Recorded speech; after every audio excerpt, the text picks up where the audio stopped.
ஆங்கிலேயர் சிவகங்கையை இணைத்தல். மே 1801 தஞ்சாவூர் மற்றும் திருச்சி பகுதியில் கிளர்ச்சியாளர்களை ஆங்கிலேயர்கள் தாக்கினர். எனவே கிளர்ச்சியாளர்கள் பிரான்மலை மற்றும் காளையார்கோவில் பகுதிகளுக்கு சென்றனர்.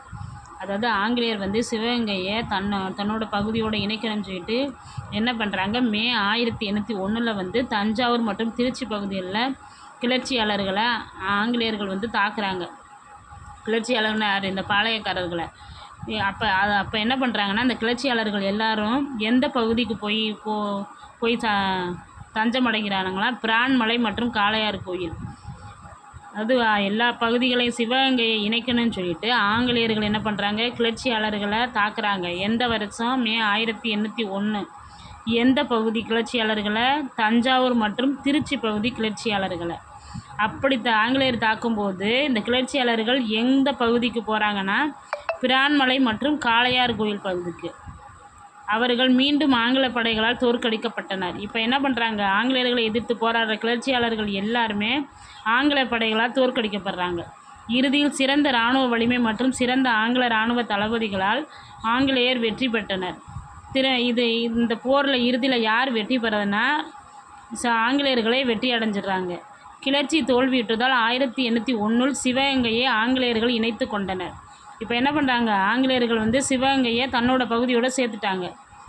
1801 அக்டோபர் 24ஆம் நாள் மருது சகோதரர்கள் ராமநாதபுரம் மாவட்டத்தில் உள்ள திருப்பத்தூர் கோட்டையில் தூக்கிலிடப்பட்டனர்.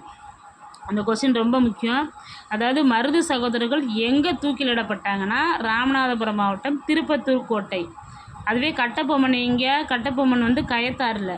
ஆனால் மருது சகோதரர்கள் 1801 அக்டோபர் 24ஆம் நாள் மருது சகோதரர்கள் ராமநாதபுரம் மாவட்டம் திருப்பத்தூர் கோட்டையில் தூக்கிலிடப்படுறாங்க மருது சகோதரர்கள். அப்போ மருது சகோதரர்கள் எங்கு தூக்கிலிடப்பட்டாருன்னு கேள்வி என்ன சொல்லுவீங்க? ராமநாதபுரம் மாவட்டம் திருப்பத்தூர். எந்த வருஷம்னா 1801 அக்டோபர் 24. 1801 நவம்பர் 16ஆம் நாள் ஊமைத்துறை மற்றும் செவத்தையா கைது செய்யப்பட்டு பாஞ்சாலங்குறிச்சியில் தூக்கிலிடப்பட்டனர். அப்போ அக்டோபர் 24 1801 மருது சகோதரர்கள் தூக்கிலிடப்பட்ட ஆண்டு. அவங்க எங்கே தூக்கிலிடப்பட்டாங்க? ராமநாதபுரம் மாவட்டம் திருப்பத்தூர் கோட்டையில். ஊமைத்துறையும் செவத்தையாவும் தூக்கிலிடப்பட்ட ஆண்டு 1801 நவம்பர் 16. அவங்க எங்கே தூக்கிலிடப்பட்டாங்கன்னா, பாஞ்சாலங்குறிச்சியில். மேலும் 73 கிளர்ச்சியாளர்கள் மலாயாவின் பினாங்கிற்கு, பின்னர் வேல்ஸ் இளவரசர் தீவு என அழைக்கப்பட்டது, நாடு கடத்தப்பட்டனர். அதுக்கப்புறம் என்ன பண்ணுறாங்க, இந்த பாளையக்கார கிளர்ச்சியாளர்களில் 73 பேரை எந்த தீவுக்கு நாடு கடத்துகிறாங்கன்னா, மலேயாவோட பினாங்கிற்கு நாடு கடத்துகிறாங்க. கிளர்ச்சியாளர்கள் ஆங்கிலேயர்களிடம் தோல்வியுற்றாலும் தமிழ் மண்ணில் தேசியம் என்ற விதையை விதைத்த முன்னோடிகள். அப்போ தமிழ் மண்ணில் தேசியம் என்ற விதையை விதைத்த முன்னோடிகள் யாருன்னு கேட்டால் இந்த கிளர்ச்சியாளர்கள். 1801ஆம் ஆண்டு கிளர்ச்சி ஆங்கில ஆவணங்களில் 2ஆம் பாளையக்காரர் போர் என்று கூறப்பட்டாலும் இத்தென்னிந்திய புரட்சி தமிழக வரலாற்றின் ஒரு அடையாளமாகவே இருக்கிறது. அதாவது 1881ஆம் ஆண்டு நடந்த கிளர்ச்சி இந்திய ஆவணங்களில் எப்படி சொல்கிறாங்கன்னா, 2ஆம் பாளையக்காரர் போர் சொல்கிறாங்க. தென்னிந்திய புரட்சி வரலாற்றோட ஒரு அடையாளமாக இருக்குது. 1801 ஜூலை 31 செய்து கொள்ளப்பட்ட கர்நாடக உடன்படிக்கை தமிழ்நாட்டின் மீது நேரடி கட்டுப்பாட்டை பெற்று இதனால் பாளையக்கார முறை நீக்கப்பட்டது. அதாவது உடன்படிக்கையின்படி தமிழ்நாட்டின் ஆங்கிலேயர்கள் நேரடியாக கட்டுப்பாட்டை பெற்றதுன்னா கர்நாடக உடன்படிக்கைப்படி. எந்த ஆண்டு கர்நாடக உடன்படிக்கை செய்யப்பட்டதுன்னா 1801 ஜூலை 31. இதனால் பாளையக்கார முறை நீக்கப்பட்டது. தீரன் சின்னமலை ஈரோடு மாவட்டம் சென்னி அருகில் உள்ள மேலப்பாளையத்தில் பிறந்தார். அது இயற்பெயர் தீர்த்தகிரி. அப்போ தீரன் சின்னமலை எங்கே பிறந்தார்? ஈரோடு மாவட்டம் சென்னிமலை அருகிலுள்ள மேலப்பாளையம் என்ற ஊரில். அவரோட இயற்பெயர் என்ன? தீர்த்தகிரி. அவர் ஆங்கில கிழக்கிந்திய கம்பெனியை எதிர்த்த கொங்கு நாட்டு பாளையக்காரர். இப்போ இதில் ரெண்டு கொஸ்டினுக்கு ஆன்சர் இருக்குது. ஒன்று தீரன் சின்னமலை எங்கே பிறந்தார்? ஈரோடு மாவட்டம் சென்னிமலை பகுதியில் மேலப்பாளையத்தில். அவரோட இயற்பெயர் தீர்த்தகிரி. அவர் யாரை எதிர்த்தார்னா ஆங்கில கிழக்கிந்திய கம்பெனியை எதிர்த்த கொங்கு நாட்டு பாளையக்காரர். அப்போ ஆங்கில கிழக்கிந்திய கம்பெனியை எதிர்த்த கொங்கு நாட்டு பாளையக்காரர் யாருன்னு கேட்டால் தீரன் சின்னமலை. இவரோட இயற்பெயர் என்ன? தீர்த்தகிரி. இவர் எங்கே பிறந்தார்? ஈரோடு மாவட்டம் சென்னிமலை பகுதியில் மேலப்பாளையத்தில். இதுலேயே 3 கொஸ்டினுக்கு ஆன்சர் இருக்குது. அவர் பிறந்த ஊர் மேலப்பாளையம்.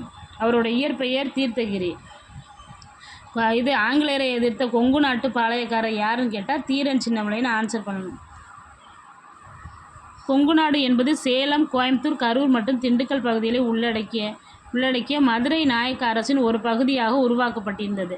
அப்போ இந்த கொங்கு நாடுன்னு எந்த பகுதியை சொல்கிறாங்கன்னா சேலம், கோயம்புத்தூர், கரூர் மற்றும் திண்டுக்கல் பகுதியை உள்ளடக்கிய மதுரை நாயக்க அரசோட ஒரு பகுதி தான் எது? கொங்கு நாடு. இந்த கொங்கு நாட்டு ஆங்கிலேயரை எதிர்த்த கொங்கு நாட்டு பாளையக்காரர் தான் யார்? தீரன் சின்னமலை.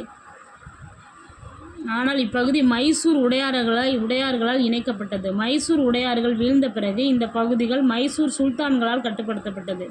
இந்த பகுதி எல்லாத்தையும் இணைச்சவங்க யாருன்னு கேட்டால் மைசூர் உடையார்கள். அவங்களோட வீழ்ச்சிக்கு அப்புறம் இந்த பகுதி யாரால கட்டுப்படுத்தப்பட்டதுன்னா மைசூர் சுல்தான்களால் கட்டுப்படுத்தப்பட்டது.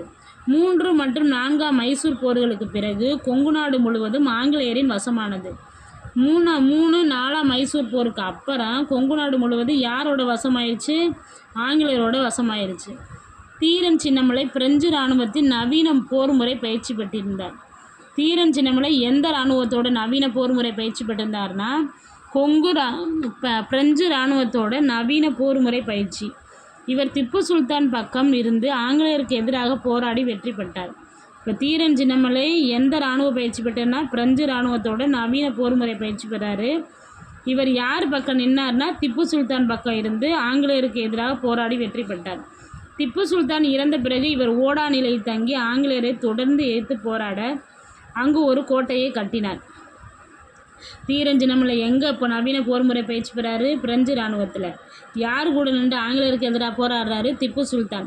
திப்பு சுல்தான் இறந்த பிறகு எங்கே தங்கி ஆங்கிலேயருக்கு எதிராக போர் தொடுக்கிறாரு? ஓடா நிலைன்ற இடத்துல. அங்கு ஒரு கோட்டையை கட்டினார். அங்கே ஒரு கோட்டையும் கட்டார். 1800 கோயம்புத்தூரில் ஆங்கிலேயரை தாக்க அவர் மராத்தியர் மற்றும் மருது சகோதரர்களின் உதவியை பெற முயன்றார். 1800 கோயம்புத்தூரில் இருக்க ஆங்கிலேயர்களை தாக்குவதற்கு யாரோட உதவியை நாடுறாரு? மராத்தியர் மற்றும் மருது சகோதரர்களோட உதவியை. ஆனால் ஆங்கில படைகள் கூட்டுப்படைகளை தடுத்து நிறுத்தியதால் தீரன் சின்னமலை மட்டும் கோயம்புத்தூரை தாக்கும் நிலைக்கு உள்ளானார்.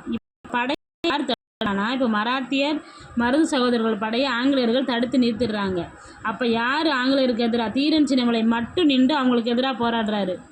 கோயம்புத்தூரை தாக்கும் நிலைக்கு கோயம்புத்தூரை இவர் மட்டுமே மட்டுமே எதிர்த்து நின்று தாக்குறாரு.